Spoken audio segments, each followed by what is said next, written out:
Tadi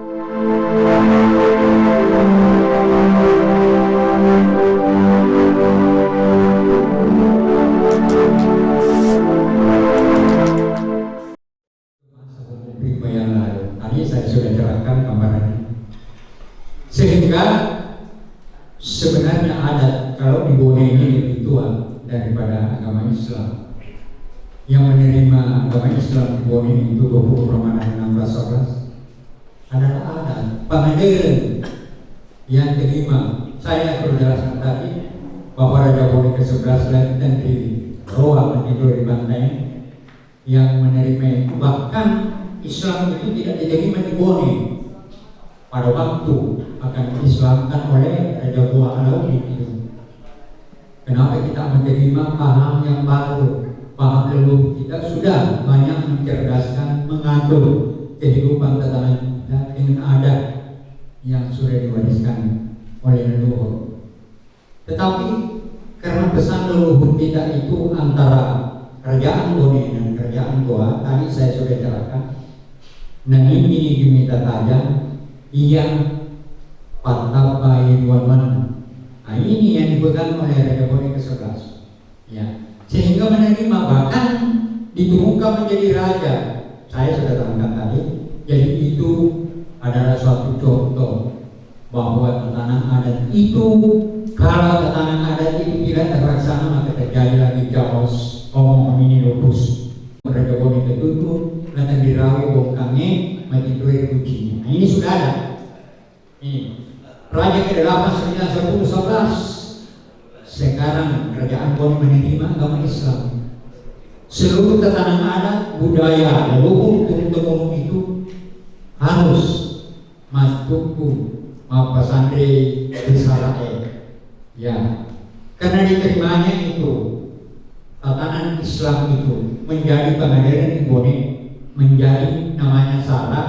Maka Pangandaran di Bone itu ada 5. Ada bicara, wari, rapat, syarat. Syarat ini yang mengatur. Di sini sering timbul apa yang disampaikan oleh Bapak Kakanwe tadi, bahwa yang mana agama, yang mana budaya.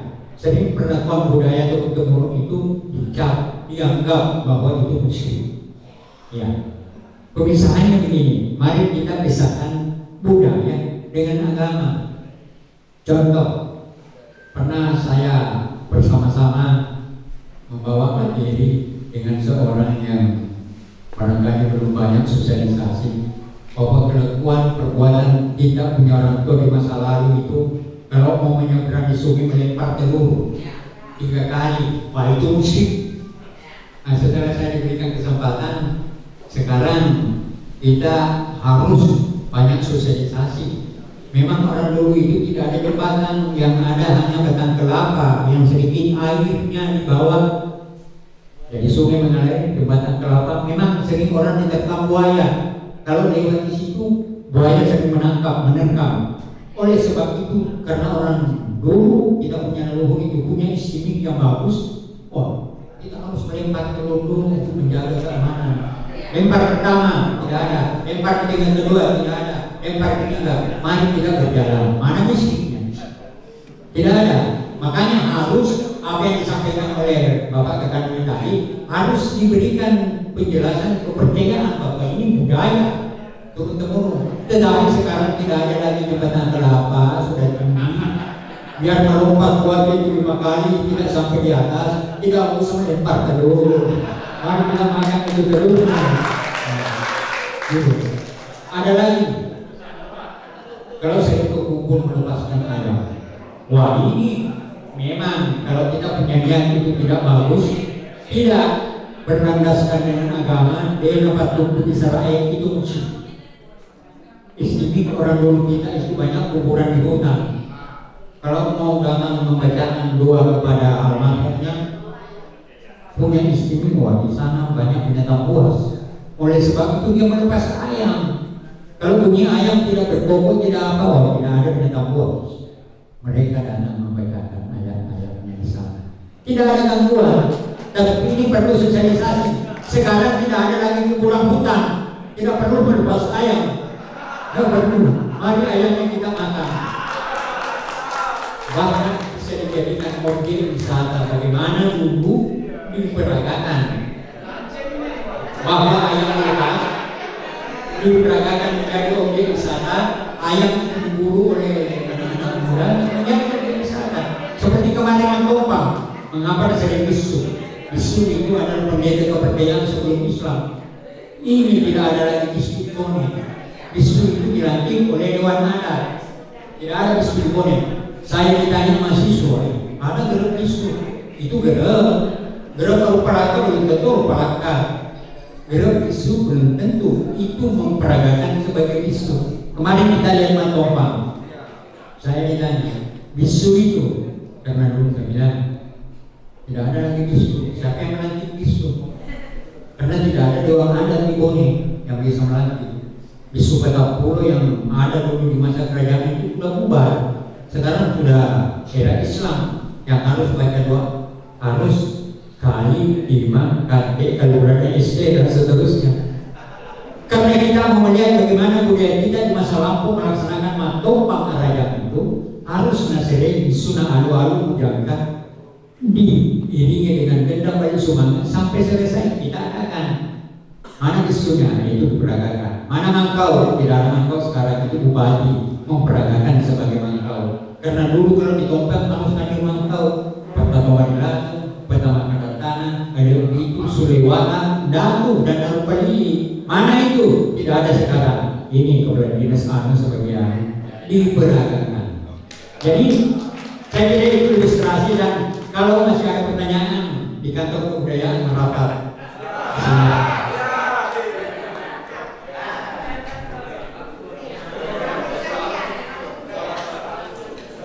Dalam 3097 inilah yang sering digunakan oleh Kementerian Agama.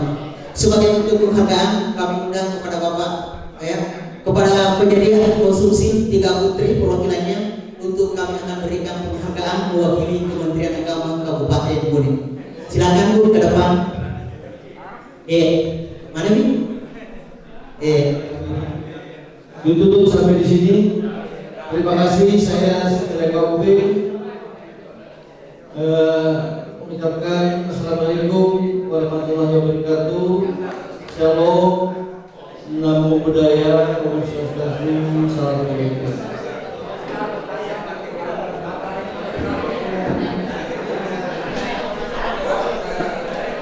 Konsumsinya silakan Pak di sebelah kanan untuk peserta dan undangan tadi.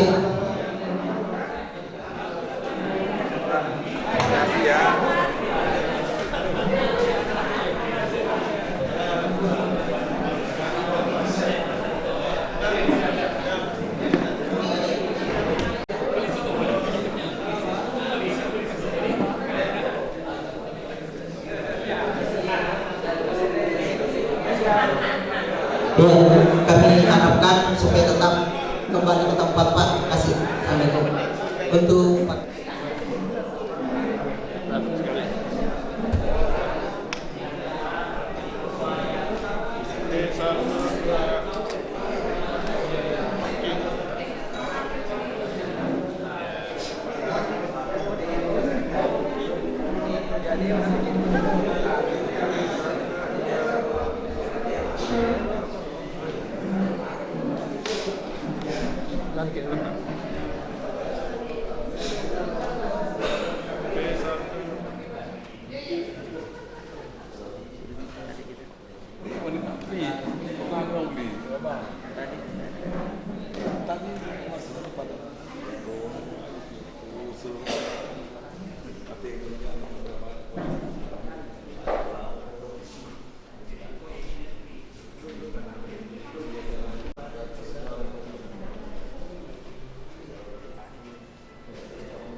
narasumber Bapak Dr. Nur Syirwan.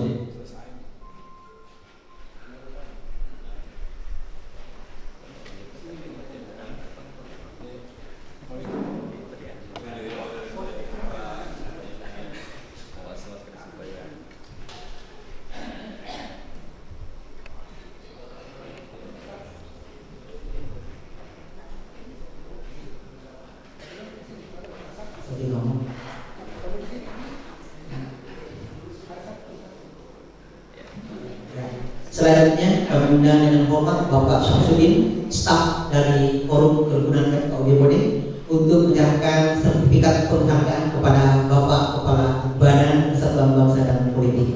Waktu dan tempat disilakan.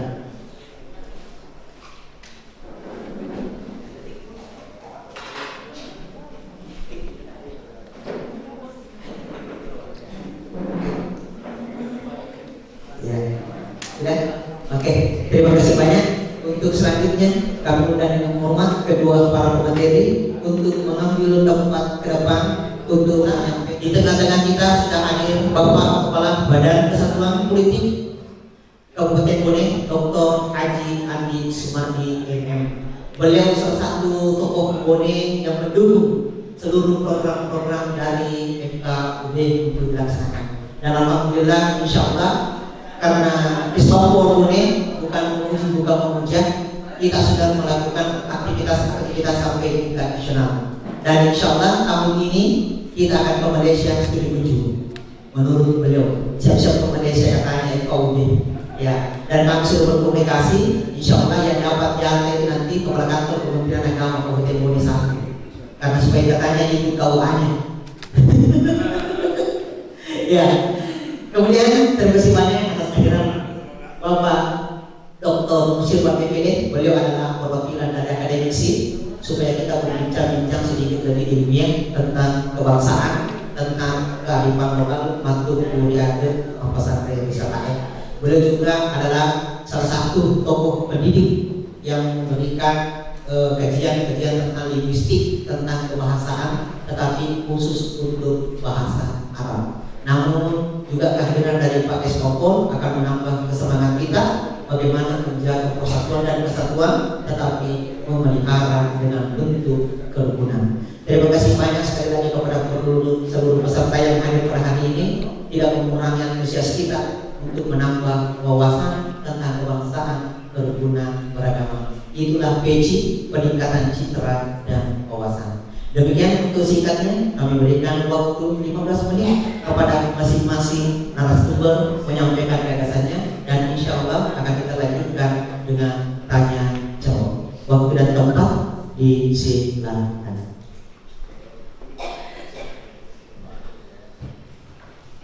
Terima kasih. Assalamualaikum warahmatullahi wabarakatuh.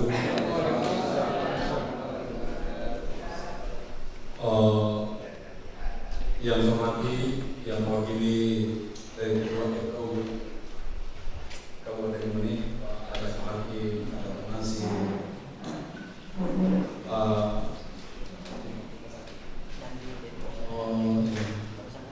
yang saya hormati Pak Dadeng Pom, terima kasih atas kehadiran. Yang saya hormati dari narasumber Bapak Dr. Teman-teman dari yang ada dari Kabupaten, utusan FKUB dan Tekarat, ya, selamat siang Pak. Salam keluarga Tekarat. Semoga ini menjadi awal kebersamaan di FKUB sehingga kegiatan-kegiatan bisa bersinergi dalam membangun Indonesia satu dalam membangun selatan yang unggul katanya Pak Gubernur yang ada sekarang, dan seluruh pelabuhan yang pengawas, yang MTS yang sama-sama saya hormati, dan hadirin yang sempat saya sebut satu persatu. Terakhir tokoh agama yang saya cintai. Alhamdulillah tiada hentinya saya selalu mengajak untuk kita mengucapkan puji dan syukur kehadiran Allah Subhanahu wa taala. Oleh oleh karena limpahan ridho dan rahmat pada hari ini, pada siang hari ini, sehingga kita dalam kondisi yang baik, yang sehat, dan mendapat perlindungan dari Allah Subhanahu wa Ta'ala untuk berkumpul di tempat yang sangat baik ini, yaitu ruangan pertemuan FOB, Forum Komunikasi Umat, Forum Kerukunan Umat Beragama. Di sini kita akan selalu berkumpul dari umat-umat beragama dalam rangka untuk menjadikan kerukunan yang baik dan toleransi dalam agama. Kemarin kami mendapat penyampaian dari Pak Alam dari Kementerian kepada tokoh-tokoh politik juga, jadi memang ingin membangun bagaimana Kabupaten Bone ini dan seluruh selatan Indonesia terjadi bagaimana kerukunan dalam penduduk bisa terjadi toleransi dalam beragama. Kami dikasih judul yaitu bagaimana menyatukan, dan ini tidak semua dimiliki oleh OPD yang lain atau instansi dalam pemerintah dengan tujuan bagaimana mempersatukan bangsa dan politik di sini. Jadi terkait dengan materi yang dibawa, bahwa definisi kami sampaikan definisi generasi Indonesia Emas, yaitu generasi masa depan sebagai sumber daya manusia SDM-nya yang perlu mendapat perhatian serius dalam era globalisasi. Yang saya ingin karena generasi mempunyai peran yang sangat strategi dalam mensukseskan pembangunan nasional. Di dalam penampilan sebagai generasi di sini tentunya banyak juga yang menjadi pengaruh-pengaruh, yang menjadi masukan-masukan dari luar yang tidak bisa, yang langsung harus dicerna, sebab tentunya dari luar ini siapa tahu tidak sama dengan budaya yang ada kepada kita. Persatuan kunci utama mewujudkan Indonesia Emas 2045. Pentingnya persatuan dan gotong royong untuk bangsa dan negara, kita harus mengesampingkan semua kepentingan pribadi dan golongan untuk mengutamakan kepentingan nasional mencapai Indonesia Emas 2045. Ini tidak mudah untuk kita capai, untuk kita bisa dapatkan. Ya tentunya kita bisa menjadikan fundament dasar bahwa dengan persatuan agar kita bisa wujudkan. Kalau kita di Bugis di Kabupaten Bone selalu mengatakan bahwa kita harus bersatu, yaitu Makulo si Bokpa, Maliru si Pakaina, Reba si Patukum, Mali si Parape, dalam rangka untuk mewujudkan Indonesia Emas ini. Kemudian lagi ada ikon yang tersebar yang disampaikan sekarang kita dalam hari jadi Bone, yaitu budaya bagi anak cucu di negara selanjutnya. Demikian juga budaya-budaya keluarga kita, misalnya dari agama-agama Chinese dan lain-lain. Kalau kita di Bone satu di sini, apa Kristen atau apa dan lain, selalu ada pertemuan-pertemuan dengan forum komunitasnya, forum kerukunan umat beragama. Dan dalam konteks seni kehidupan, kita tidak lepas dari aturan agama yang mengikat, ya ada aturan agama mengikat kami sebagai Islam, ada yang mengikat dari agamanya Hakim saja Buddha, ada yang mengikat dari Kristen, dan semua kita hargai bagaimana kita satu untuk membangun Kabupaten Bone yang menjadi baik, yang Indonesia emas. Dan dalam konteks seni kehidupan, kita tidak lepas dari aturan agama yang mengikat, senantiasa mengajarkan kebaikan kepada pembeluknya sebagai acuan dan menjaga agar Bone menjadi daerah yang tetap mencintai adat istiadatnya, berpegang teguh pada agamanya, dan menjaga persatuan dalam kehidupan berbangsa dan bernegara dengan matupuriade mempasatre wisaraya, berpegang pada adat, bersandar pada agama. Maknanya sebuah prinsip menyandikan aturan adat dan syariat agama Islam dalam menjalankan pemerintah bersama kerajaan Bone sehingga tercapai ketertiban, keamanan, kejayaan dan kemakmuran. Budaya dan agama sebagai identitas yang artinya ini kita perlu tahu, artinya kita di Makassar, juga tahu dari teman-teman dari Pak Hakim dan dari Makassar bahwa artinya ini ada 3 rasa yang dijadikan Makassar, yaitu rasa takut kepada Allah Subhanahu wa Ta'ala, rasa malu kepada diri sendiri,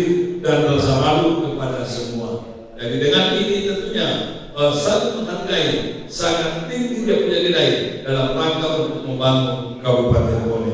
Hal ini sejalan dengan prinsip agama yang dianut oleh masyarakat Indonesia yang menandakan bahwa agama dan kesehatan saling berkaitan. Alat agama sebagai media merawat persatuan terwujudnya Indonesia Emas. Saya pikir ini umum dan lain sekat waktu. Menyerukan kepada para tokoh agama untuk menanamkan kesadaran kepada masyarakat bahwa tujuan akhir dan ajaran agama adalah untuk membentuk akhlak mulia yang dengannya masyarakat berinteraksi sosial secara tertib, toleran, saling menghormati satu dengan yang lainnya, berperilaku sabar, menahan diri serta bersyukur atas anugerah keagamaan bangsa Indonesia. Itu yang menjadi titik-titik fundament di Kabupaten Bone dalam merawat persatuan dan kesatuan, sehingga dengan dukungan dari para aparat pemerintah semua bisa berjalan dengan baik. Mungkin itu saja yang saya sampaikan secara singkat pada kesempatan yang pagi ini. Akan serahkan kepada moderator. Terima kasih. Assalamualaikum warahmatullahi wabarakatuh. Kabupaten Bone Mausa.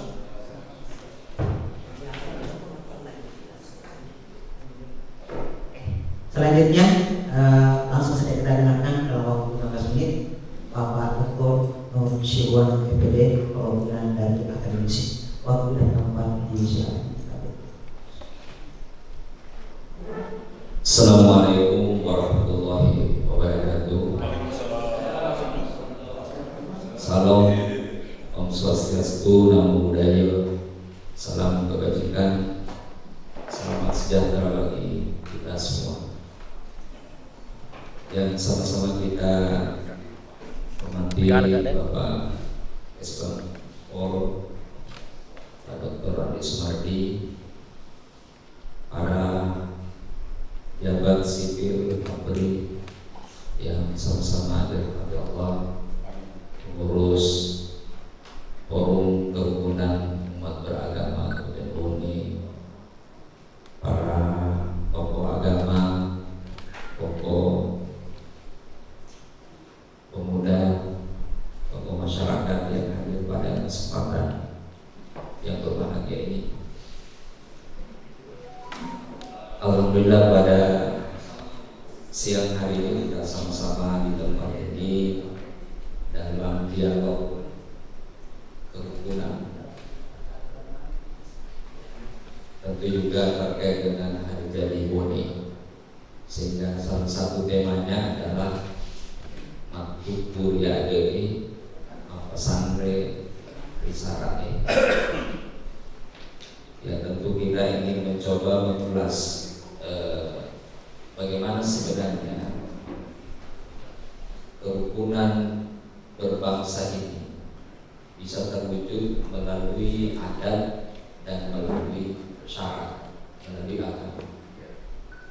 Ya, tentu kita bisa luaskan makna syarat di sini adalah bukan hanya agama dalam satu agama tertentu, tapi tentu semua agama memiliki tujuan yang sama untuk membangun kerukunan dalam sebuah konteks komunitas berbangsa dan bernegara.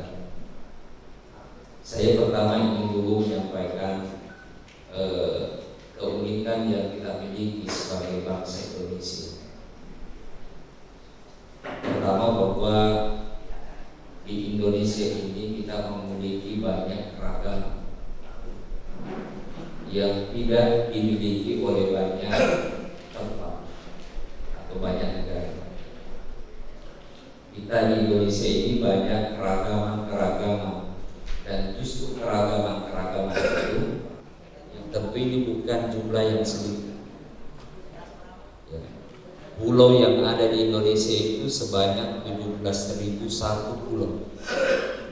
Pulau-pulau kita yang ada. Kita mungkin hanya banyak mengenal Pulau Jawa, Pulau Sulawesi, Pulau Kalimantan, Pulau Irian Jaya. Itu pulau yang belum teridentifikasi. Yang 17.000 itu yang sudah punya nama, Pak. Masih banyak pulau-pulau lain yang belum punya nama, dan itu belum masuk dalam 17.000 tadi. Kepercayaan itu bisa masuk diakomodasi hidup di dalam bangsa Indonesia. Belum lagi dari aspek bahasa. Kita di Indonesia ini luar biasa, punya bahasa 720 bahasa. Kita terbesar kedua di dunia. Yang nomor 1 itu Papua New Guinea. Papua New Guinea itu punya bahasa 840 bahasa. Kita bahaya yang sifatnya laten dari dalam dari luar. Padahal kita ini gampang sekali mau diobok-obok dari sisi geografis dengan banyaknya pulau-pulau yang ada di Indonesia. Nah, inilah keberagaman yang ada di kita, dan itu yang menguatkan bangsa Indonesia sampai sekarang. Banyak negara-negara luar mau belajar di Indonesia karena melihat fenomena yang ada di Indonesia. Mengapa kita masih akur-akur, masih rukun-rukun? Di 2017 kemarin ada hasil penelitian indeks kerukunan di Indonesia, kerukunan beragama di Indonesia itu 97%. Itu tingkat kerukunan yang sangat tinggi. Dan itu diteliti secara ilmiah Bapak Ibu sekalian, bukan abal-abal. Artinya apa? Kita memang dalam kondisi yang sangat baik-baik saja. Ya, bukan seperti yang sering kita dengarkan viral, katanya sekarang Indonesia sudah mulai terancam, sudah mulai ada ini, sudah mulai ada ini. Ini menunjukkan bahwa bangsa Indonesia sekarang itu dalam kondisi yang baik-baik saja. Dan yang harus menjaganya adalah kita semua dengan segala keberagaman yang kita miliki. Kita sudah teruji dengan suku bangsa yang banyak, bahasa yang berbeda-beda, saling menghormati antara satu pemeluk agama dengan pemeluk agama yang lain, antara satu agama dengan agama yang lain, bahkan dalam satu komunitas agama tersendiri antar umat beragama. Kadang-kadang memang ada riak-riak di tengah kita, tapi selesai. Di era 70-an, 80-an misalnya di umat Islam yang sering berseteru itu adalah Muhammadiyah dan Nahdlatul Ulama. Tapi sekarang itu sudah tidak pernah lagi kita dengar. Kenapa? Karena ini sudah kita mampu, riak-riak itu sudah mampu kita redam. Nah, jangan sampai kerukunan ini saling menghargai tadi, saling menghormati dalam konteks beragama itu menjadi hilang di mata kita. Hilang kita sebagai warga bangsa Indonesia. Apalagi nanti kalau kita mau lihat dari sisi nilai-nilai luhur adat. Karena kadang-kadang Bapak Ibu sekalian masih ada yang sering mempertentangkan secara akademik, bisa nggak adat itu dipergunakan dalam konteks beragama? Tentu ini juga perlu dipahami dengan baik. Saya ingin mengutip satu pernyataan dari Wontara, mudah-mudahan bisa dipahami bersama, yang melihat kesesuaian antara adat dan syarat ini, antara agama dengan adat. Dalam Wontara itu disebutkan mapakaraja syar'i fi adati. Syarat itu, agama itu menghargai mapakaraja, menghargai adat. Artinya apa? Aturan-aturan agama itu menghargai aturan-aturan yang terbangun di dalam adat kebudayaan. Maka lebih ada di syarat. Jadi luar biasa, kerjasama yang luar biasa. Jadi mapakar aja, jadi mapakar lebih. Kadang-kadang kan ini yang hilang di masyarakat kita. Satu tidak mau menghargai, satu tidak mau mengasihi. Sementara di Lontar sendiri dalam nilai-nilai yang sudah sudah ditanamkan oleh leluhur kita, itu sudah menanamkan kepada kita bahwa mapakarajai saraeli adei, mapakalebiwi adei sarai. Agama menghormati, adat menghargai agama. Nah, ini jangan sampai hilang, Bapak Ibu sekalian. Karena kadang-kadang kita tidak ada orang yang tidak bisa membedakan mana agama, mana adat. Mohon maaf kalau saya banyak nanti Pak Nasir, Pak Hakim lewat, saya banyak mencontohkan dalam konteks agama Islam. Kadang-kadang kita dalam persoalan agama mencampur baur dengan adat, sehingga apa yang bisa jadi contohkan dalam budaya justru kadang-kadang kita anggap itu bagian daripada agama. Katakanlah misalnya kalau ada orang pakai surban, ya, kemudian selalu dianggap bahwa itulah syarat, itulah agama. Padahal tidak semuanya pakaian itu merupakan syariat, tapi bisa jadi itu bahagian daripada budaya itu sendiri. Sehingga jangan kita misalnya berpikir bahwa orang yang pakai surban, pakai baju kurung panjang, gamis, itu dianggap sebagai apa? Padahal itu adalah pencitraan dari budaya. Bukan selamanya bahwa kita sudah bicara lokal, kerukunan, tetapi kita belum menerapkan dalam bentuk kebangsaan. Dan kami undang kepada Bapak tiga perwakilan dari Denpom, Korem 141, Terpuli, dan Dandim 1407 Bonek untuk mengambil tempat ke depan. Kami punya 3 buah merchandise untuk baju kerukunan. Dan untuk selanjutnya, karena ini bersifat nasionalis, maka yang menyerahkannya adalah Bapak Kepala Badan Kesbangpol Bonek. Waktu dan tempat disilakan.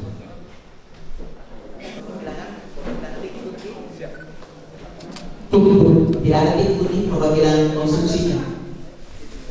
Kemarin sudah disampaikan untuk menerima penghargaan mewakili keluarga besar Kementerian Agama, dan ini diikut bagaimana dipakai pimpinan konstruksi. Anu pun, kita makan baik pun, anu kita buka yang menerima pun.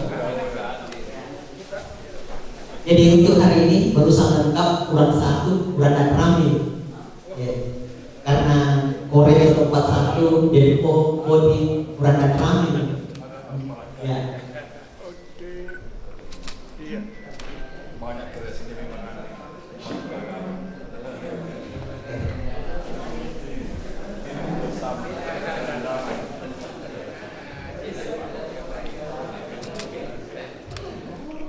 Minta maaf Pak, kadarnya.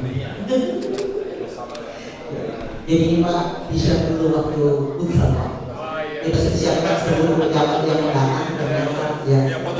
Foto dulu. Tapi Pak Nasir Hidayat, Pak Haji Dewa untuk mengambil tempat. Ya. Ada absen dari Pak, ada kerjasamanya untuk laporan keuangan. Insyaallah sudah clear. Tinggal dicatat saja nomor absen. Ya. Insyaallah.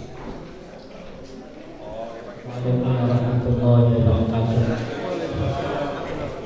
Salam sejahtera, swastiastu, namo buddhaya, salam kebajikan, salam sejahtera. Alhamdulillah, yang kami tanyakan di sini kan bukan antar agama. Antar agama itu sebagaimana Rasulullah SAW membuat demokrasi di Madinah itu dengan namanya Sahifatul Madinah, Piagam Madinah, yang sekarang kita namanya Piagam Jakarta. Dalam Hamidullah mengatakan dalam bukunya, wa inna yahuda bani aufin ummatun ma'al muslimin. Umat Yahudi itu adalah bagian daripada umat muslim. Lil Yahudi dinuhu, orang Yahudi agamanya, walin Nasara dinuhu, dan orang Nasrani adalah agamanya. Jadi Rasulullah SAW membangun negara itu bukan berdasarkan Al-Quran dan hadis, bukan. Negara yang pertama Rasulullah SAW adalah negara demokrasi. Nah sekarang di dalam interagama itu sendiri, Nabi mengatakan dalam hadis Sahih Bukhari Muslim mengatakan, "Sataftariqu ummati ala 73 millah." Umatku akan terpecah dengan 73 golongan. Kata Rasulullah, "Ma'ana alaihi wa ashabi." Dan sekarang kita dalam umat beragama itu banyak paham. Tapi saya selalu menggobor-goborkan ini ceramah itu. Kita sekarang di Indonesia beragama itu menyalah-nyalahkan yang lain. Tapi yang dibubarkan di Mesir itu karena kenapa dia bertentangan dengan yang kita sekarang anut. Dulu Nabi SAW mengislamkan orang kafir, sekarang mengkafir-kafirkan orang Islam sendiri. Hukum ada yang salah paham, bid'ah begini. Bid'ah itu bukan hukum. Dalam syariat Islam itu ada dua hukum. Ada hukum wada'i, ada hukum taklifi. Halal, haram, sunnah, itu hukum. Tapi kalau bid'ah itu bukan hukum. Bagaimana sekarang di Indonesia itu untuk menjaga keyakinan, untuk memeluk agama masing-masing itu tidak terjadi kita counter begitu, karena dia mengatakan dia yang paling benar. Sama saya analogikan, Islam adalah agama yang paling benar atau Islam adalah yang benar, mana yang cocok? Kalau kita mengatakan Islam agama yang paling benar, berarti ada kebenaran selain Islam. Kalau kita mengatakan Islam itu adalah yang benar, berarti semua salah. Sama dengan kita berkeyakinan. Kalau kita mengatakan saya hanya yang benar, saya yang masuk surga, berarti kita yang masuk surga sendiri. Kalau kita mengatakan saya yang paling benar, berarti ada kebenaran dalam kelahiran kita. Jadi bagaimana ini Bapak pemateri untuk mengkonter ini supaya tidak berlarut-larut. Kenapa? Ada dalam ulama itu terbagi dua. Ada yang bersifat tekstual, ada yang bersifat kontekstual. Ya, mudah-mudahan itu yang saya bisa sampaikan, mudah-mudahan dijawab dan bagaimana solusinya. Assalamualaikum warahmatullahi wabarakatuh.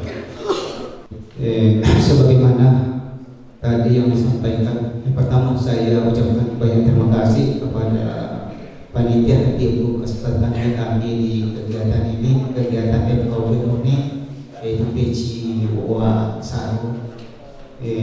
Tentu saja menambah wawasan kita terkait dengan kebangsaan dan kebudayaan. Yang saya ingin tanyakan terkait kapasitas saya selaku kepala madrasah terkait dengan kebudayaan dan kearifan lokal. Ya, kearifan lokal ini terus terang saja hampir-hampir kita dapati di madrasah, khusus di madrasah, seperti ada kebiasaan kita itu di madrasah biasa istilahnya melo tabi yolona guru tak, sementara kita bicara guru kita bicara anak-anak melo tabi.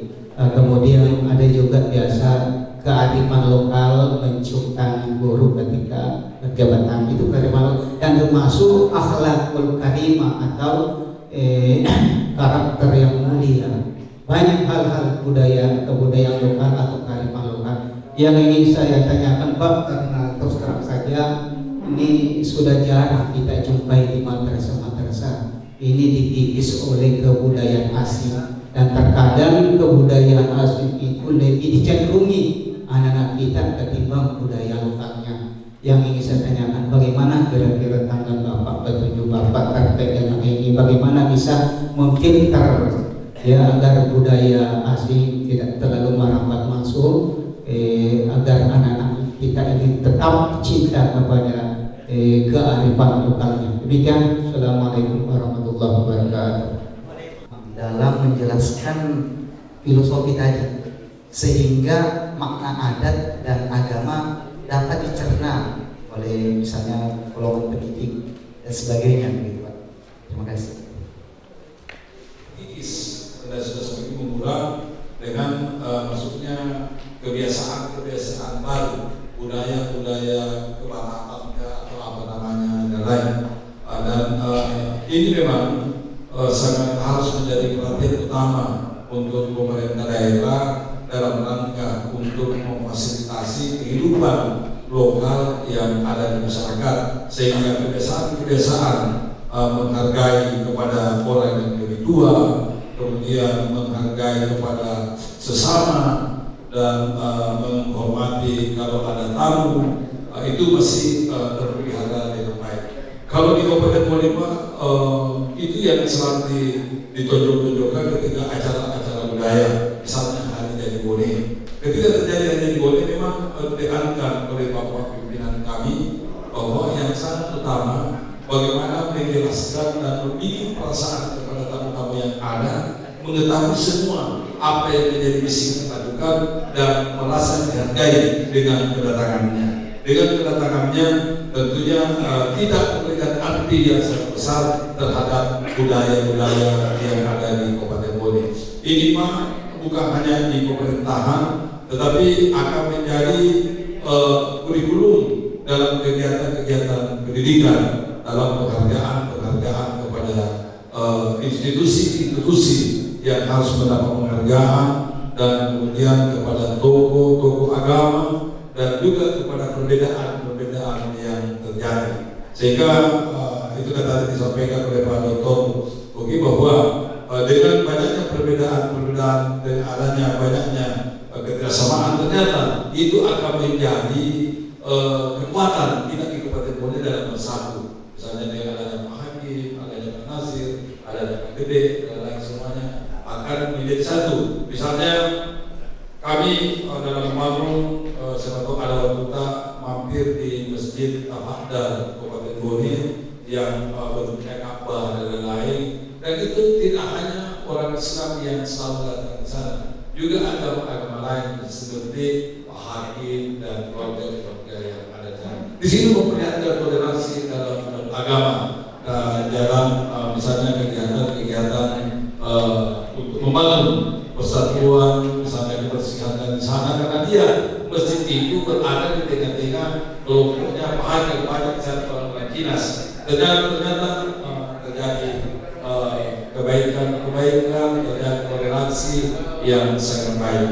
Tentunya syariahnya mungkin juga dari banyak dijelaskan oleh Pak Dokter. Jadi itu Pak, kalau kita di Kabupaten Bone selalu mengedepankan bagaimana Bone ini bisa berjalan dengan baik dengan saling menghargai. Terima kasih. Assalamualaikum warahmatullahi wabarakatuh. Pertama tadi dari Pak Haji Adam terkait dengan budaya. Memang budaya itu perlu kita lestarikan. Karena pada dasarnya saya ingin memberikan dulu gambaran. Ada yang berkaitan dengan adat budaya yang baik menurut budaya dan juga baik menurut agama. Ada yang baik menurut adat, tapi tidak baik menurut agama.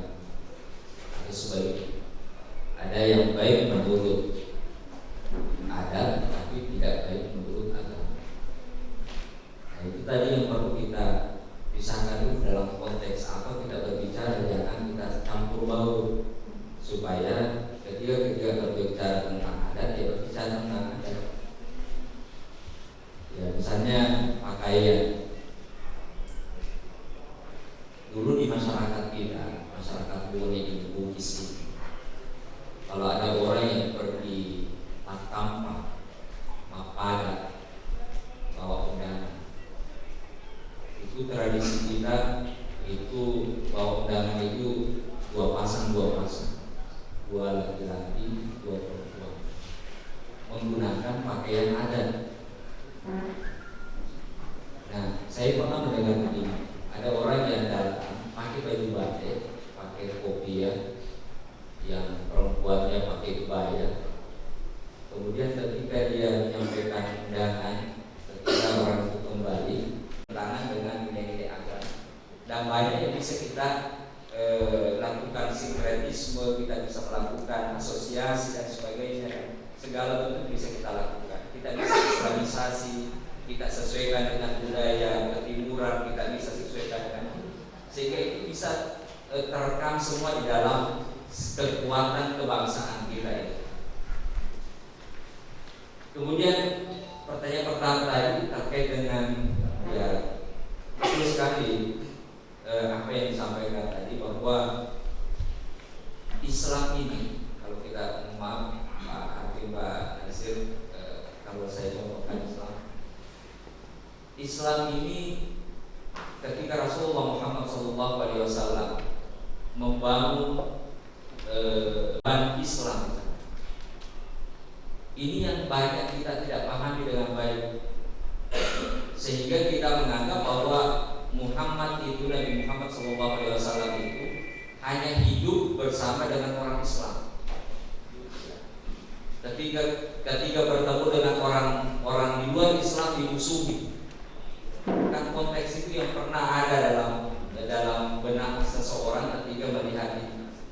Dia menganggap bahwa Islam itu memusuhi orang-orang yang bukan Islam.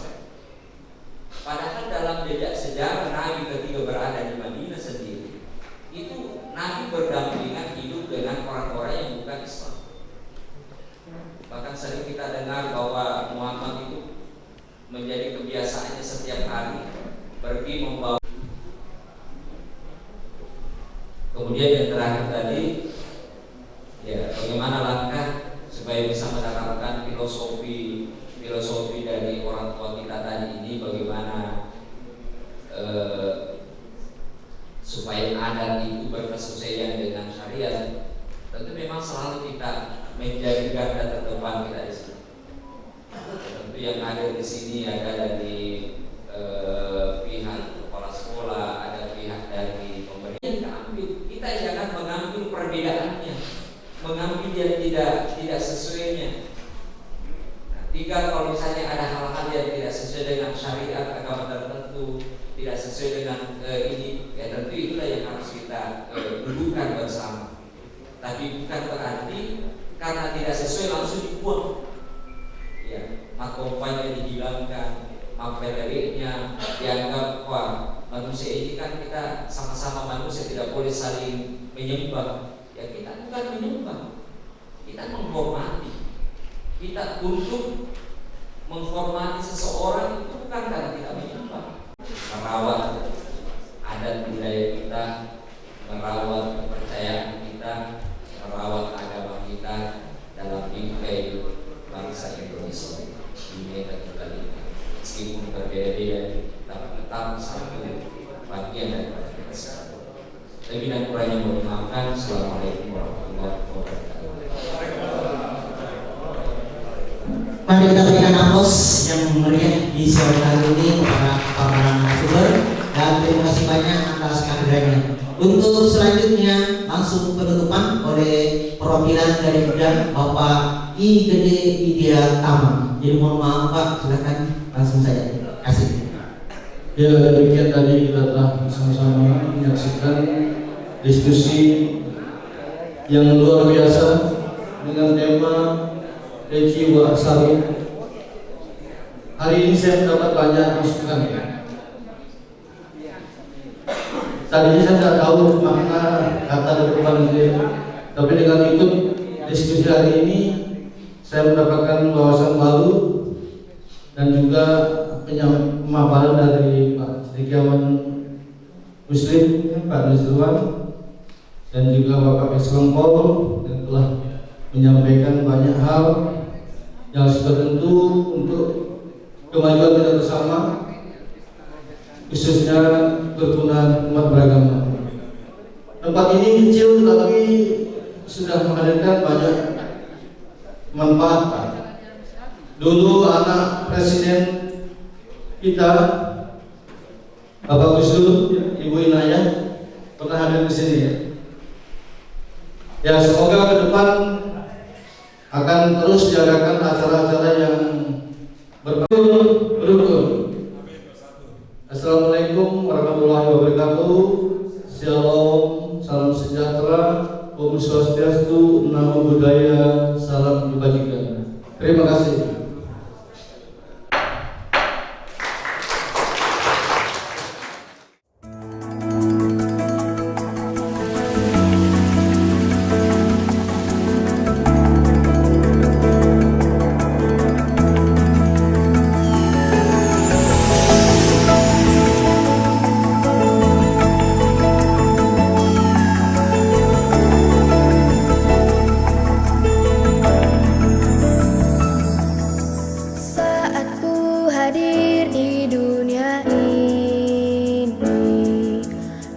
membuat